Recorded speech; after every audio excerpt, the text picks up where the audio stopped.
My name is Alvin Villarosa, and I'm currently a senior at Smyrna High School. I took AP Biology last year with Jose, and our teacher was Dr. Carlisle. Well, since I personally passed the exam, I want to share 4 tips with y'all, so hopefully you all will be more well prepared for May. Before I get started, I want to share a big thing with y'all in which probably Dr. Carlisle and Mrs. Carlisle probably told y'all already, is that you will need to study. For basically any AP course, studying is almost mandatory because there's a lot of information that you will need to retain throughout the year for the exam in May. Especially for the AP Sciences, because there will be, again, a lot of information that you will need to cover and use throughout the year so you can pass the exam on May.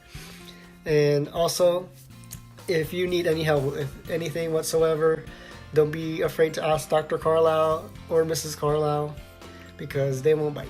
Okay, so tip number 1 is that you should take advantage of the free AP College Board resources. Dr. Carlisle probably gave you a code to his AP Classroom on the College Board website, and there you will find resources and practices for you to do. Also, this year, because of COVID, College Board will give out study guides and AP lesson videos on each topic within the AP Bio coursework. I strongly encourage you to watch these videos and do some multiple choice and pre-response practice because it will help you understand the test format more and to help understand specific topics more. Also, there are YouTube videos under College Board in the name Advanced Placement, and they have some pretty good AP Biology quick review there, in which helped me get a passing score last year. So I encourage you to watch those as well, and you watch any of the AP videos there, because they also offer AP videos for all the AP courses that College Board gives out. Okay, so tip number 2 is you need to learn, understand, and improve your interpretation of statistical data. This is very important, especially for the pre-response questions, because I can guarantee you that there will be a question based on some sort of data or an experiment that has some sort of data in it. That data also shows up in the multiple choice section. Overall, understanding how to read these data are crucial for the exam, because if you don't understand the data, you'll probably not understand the question, and you'll probably not be able to answer it correctly. Try to continue practicing on understanding graphs, charts, standard curves, histograms, etc. You can find practice on AP Classroom or from Dr. Carlisle.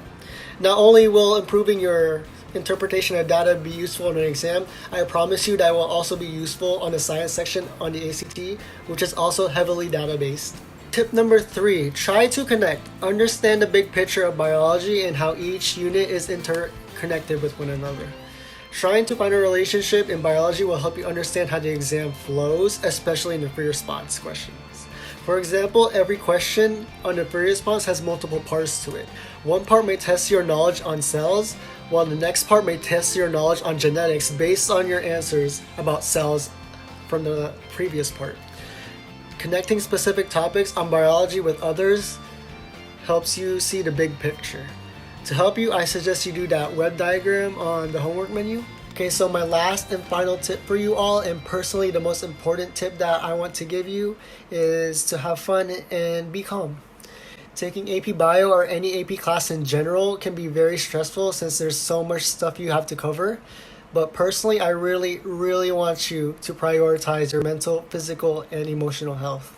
Get some sleep, do something fun, hang out with your friends, be calm, and be confident. This will help you out in the long run, I promise. Thank you for your time, and I hope you do well.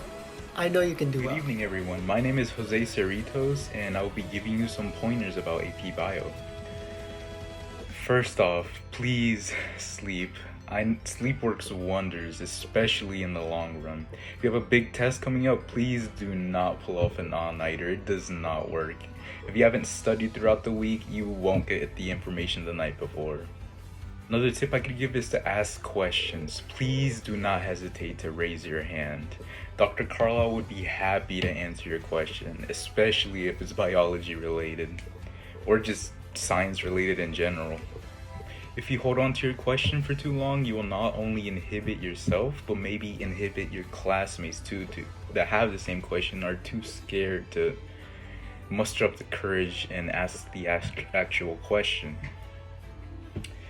Another tip I could give you is to prep for the test early on. You can never prep too early. Some resources I could recommend are review books like Princeton Review. That's my personal favorite. The College Board lectures and just YouTube videos in general. Just search up biology and you'll find something good. Another pointer I could give you is do not read the textbook. I think Dr. Carlisle's already told you this, but I'll reiterate it again. Reading a textbook is just a waste of time. Skim through it, and if you don't understand something, read the section. If you still don't understand it, reread it. If you still don't understand it, seek outside help, whether it be a friend or just Google. And finally, one last tip I could give you is to remember the reason you're taking this class. I'm sure some of you people want to go on and do some science related profession, so I implore you to do some outside research. If you like G protein coupled receptors, for example, just do a quick Google search and you will learn a lot. You'll not only deepen your passion for biology, but also might help you on a test in May. I hope these tips helped, and if you need any more help or would just like some counseling in general, I'll leave my email right here and Alvin's email right here. And I hope you do well in your endeavors for this AP biology course.